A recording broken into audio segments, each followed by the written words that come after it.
राज्यसेवा पूर्व परीक्षा 2024 9 डिसेंबर 2024 या रोजी विज्ञान विषयाचा एक असा सुंदर छान प्रश्न विचारलाय. पाहू मित्रांनो, पहा.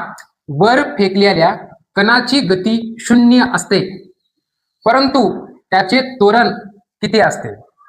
पहा, a particle throne up has 0 velocity but how much will be the acceleration.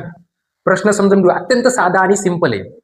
एक पार्टिकल आहे, म्हणजे एक ऑब्जेक्ट आहे. तो काय केला, आपण वर फेकला. आता वर फेकतो तेव्हा त्याची व्हेलॉसिटी कमी कमी होते आणि एका पोझिशनला त्याची व्हेलॉसिटी काय होते, 0 होते. आणि 0 झाल्यानंतर हा अशी 0 का होते, तर खालून लागणारा एक फोर्स आहे, म्हणजे कोणता, ग्रॅव्हिटेशनल फोर्स, आर्थ लावलेला, ऍक्सेलरेशन ड्यू टू ग्रॅव्हिटी. आणि तो ऑब्जेक्ट थोड्या वेळाने लगेच काय होतो, खाली यायला सुरुवात होते. पहा, आर्थून एक ऑब्जेक्ट फेकला आणि इथं सुरुवातीला वेग खूप होता, नंतर कमी कमी होईल आणि एक अशी वेळ होईल की व्हेलॉसिटी काय होणार, 0 होणार, स्टॉप होणार. असं का झालं, तर खालून लागणारा एक फोर्स म्हणजेच ग्रॅव्हिटेशनल फोर्स आर्थनं लावलेला. आणि ह्या ठिकाणी स्टॉप झाल्यानंतर लगेच खाली येईल. खाली का, तर पृथ्वीच्या गुरुत्वाकर्षणामुळे. पहा प्रश्न, वर फेकलेल्या कणाची गती 0 असते, परंतु त्याचे त्वरण किती असते?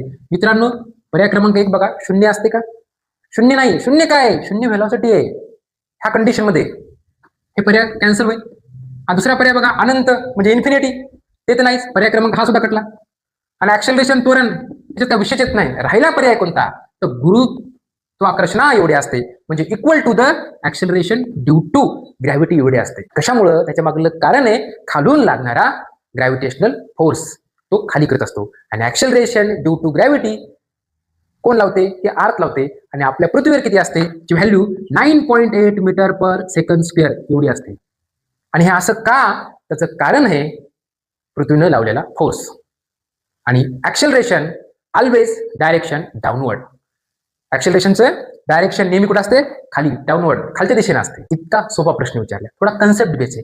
ह्या ठिकाणी फक्त आपण 0, अनंत, 1 हातापर्यंत काही विशेष नाही, हे इन्फिनिटी हे तर नाही, 2 पर्यायाचा समाप. फक्त राहते कन्फ्युजन, थोडं 0 का गुरुत्वाकर्षण एवढं आहे. कन्सेप्ट क्लिअर असेल, प्रश्न सॉल्व्ह होईल. मग आपल्या याचा पर्याय क्रमांक 3 करेक्ट उत्तर येईल.